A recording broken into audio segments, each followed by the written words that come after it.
जानिए आखिर भगवान श्री कृष्ण ने अभिमन्यु को क्यों बचाया था। महाभारत की युद्ध भूमि में अभिमन्यु की वीर गति आज भी हर किसी के हृदय को झकझोर देती है। मात्र 16 वर्ष की आयु में उसने जिस शौर्य का प्रदर्शन किया था वह अद्वितीय है, परंतु एक प्रश्न लाखों वर्षों से जनमानस में घूमता रहा है। जब श्री कृष्ण स्वयं साक्षात नारायण के अवतार थे और जब वह अर्जुन के सारथी बनकर युद्ध भूमि में उपस्थित थे, तो फिर उन्होंने अभिमन्यु को क्यों नहीं बचाया। क्या यह लाचारी थी, क्या यह कोई नियम था, या फिर यह सब नियति का पूर्व निर्धारित भाग था। इस रहस्य के पीछे छिपी है एक ऐसी कथा जो जन्म जन्मांतर, पाप पुण्य, धर्म अधर्म और ब्रह्म नीति तक जाती है। अभिमन्यु का जन्म, देवताओं का पुनर्जन्म। अभिमन्यु केवल अर्जुन का पुत्र नहीं था, वह चंद्रदेव के पुत्र सोमपुत्र वर्चा का अंश था।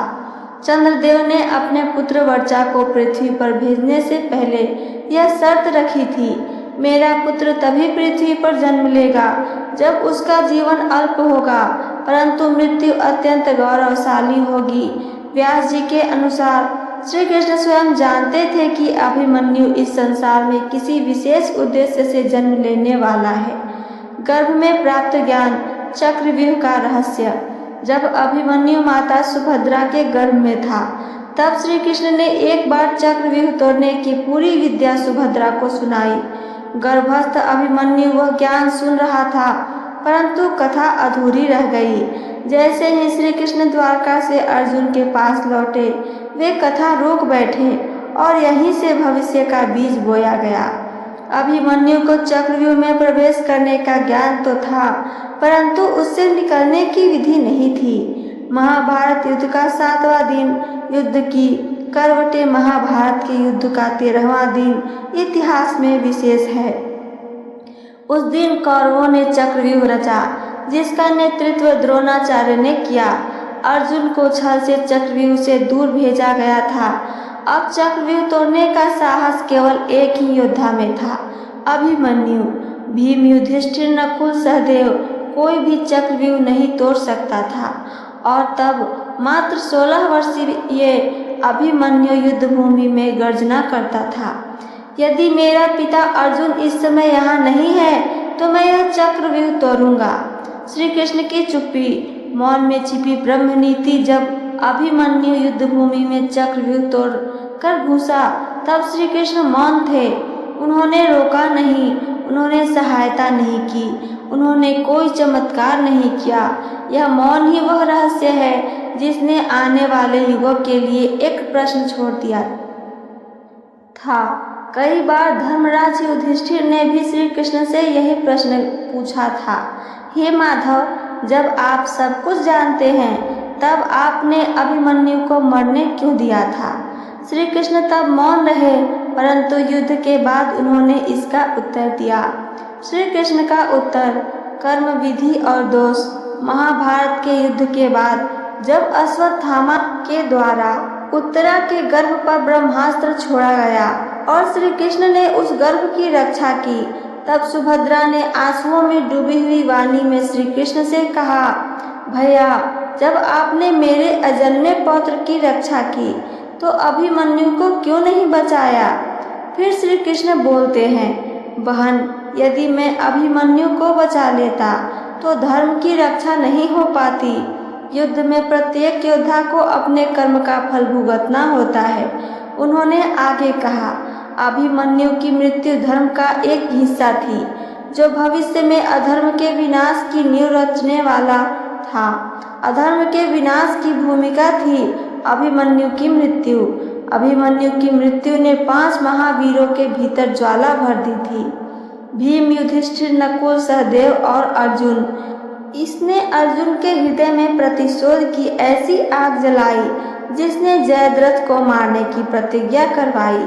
यदि मैंने कल सूर्यास्त से पहले जयद्रथ का वध न किया तो अग्नि में प्रवेश कर जाऊंगा, और यही व्रत बना कौरवों की हार का पहला निर्णायक चरण। यदि अभिमन्यु न मारा जाता तो अर्जुन जयद्रथ को वध करने का व्रत नहीं लेता। कृष्ण का विराट स्वरूप न्याय से बड़ा कोई नहीं। महाभारत युद्ध के अंतिम दिन में जब सभी योद्धा बीत चुके थे, श्री कृष्ण ने अर्जुन को कहा, धर्म की रक्षा के लिए कभी कभी व्यक्तिगत प्रिय को भी खोना पड़ता है। मैं यही अभिमन्यु को बचा लेता तो यह युद्ध अधूरा रह जाता। कृष्ण ने यह भी बताया, अभिमन्यु का पूर्व जन्म का कर्म भी इससे जुड़ा हुआ था। पूर्व जन्म की कथा। कौन था अभिमन्यु? कथा है कि अभिमन्यु पूर्व जन्म में एक गंधर्व था, जिसने एक ऋषि की तपस्या भंग की थी। ऋषि ने उसे श्राप दिया था, तू अगले जन्म में अल्पायु होगा और अपने ही कुल के लोगों के छल से मारा जाएगा। गंधर्व ने क्षमा याचना की। तब ऋषि ने कहा, तेरी मृत्यु धर्म की रक्षा के लिए आवश्यक होगी और तुझे स्वर्ग में सर्वोच्च स्थान मिलेगा। इसलिए श्री कृष्ण ने अभिमन्यु को बचाने का कोई प्रयास नहीं किया, क्योंकि वे विधि के विधान को नहीं तोड़ सकते थे। श्री कृष्ण का उत्तर भावनात्मक रहस्योद्घाटन। जब युद्ध के बाद सुभद्रा, उत्तरा और अर्जुन रोते हुए श्री कृष्ण के पास आए, श्री कृष्ण ने उन्हें हृदय से लगाया और कहा, अभिमन्यु की मृत्यु मेरे हृदय को भी विदीर्ण कर गई है, परंतु वह मृत्यु नहीं थी, वह तो देवताओं का बुलावा था। श्री कृष्ण की आंखों में भी आंसू थे। उन्होंने कहा, यदि मैं उसे बचा लेता तो मैं न्याय नहीं करता, पक्षपात हो जाता, और कृष्ण कभी पक्षपात नहीं करता या केवल धर्म का पालन करता है। अभिमन्यु का स्वर्गारोहण। देवताओं का स्वागत। जब अभिमन्यु की आत्मा शरीर से बाहर निकली, देवताओं ने स्वर्ग में उनका स्वागत किया। इंद्र ने कहा, हे सोमपुत्र वर्चा, तूने पृथ्वी पर आकर धर्म की रक्षा में अपने प्राणों की आहुति दी। श्री कृष्ण ने अभिमन्यु को वरदान दिया, अर्जुन का पुत्र होने के कारण तू यशस्वी है, परंतु धर्म का वाहक बनने के कारण तू अमर है।